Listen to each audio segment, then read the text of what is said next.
Maybe you exercise every day, maybe you eat your veggies, maybe you floss your teeth, but chances are you have some bad habits that are not as good.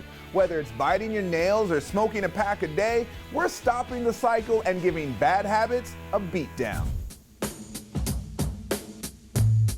If you've fallen victim to bad habits, don't worry, you're not alone. We all have habits, but there are actually simple ways to break them. To learn how, we turn to psychiatrist, author, and professor Dr. Judd Brewer, who shares a 3-step process to ditch our vices for good.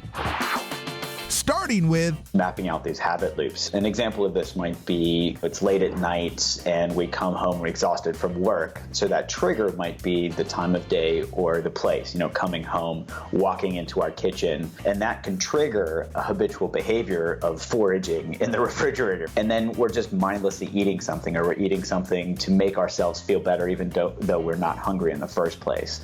So that's mapping out the habit loops.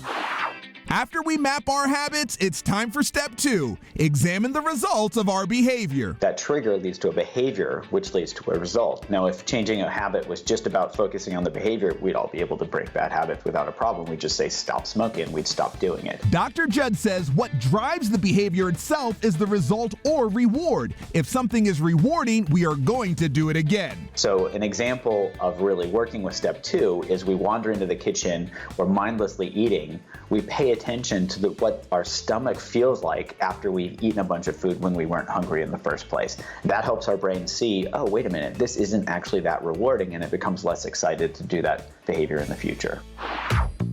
Finally, step 3, substitute the bad behavior with curiosity. Curiosity is an attitudinal quality that actually feels pretty good. When people are given a choice, would I rather have a craving that's urging me to do something or be curious about that craving? The curiosity itself feels better. And by bringing that curiosity in itself, substitute the old behavior as its own reward. Sound a little heady? It is. So if you want to dive deeper, head to thelistTV.com. And don't worry, in the end, those urges won't last forever. In fact, no urge lasts forever. And the more we get curious about it, the more it loses its power over us.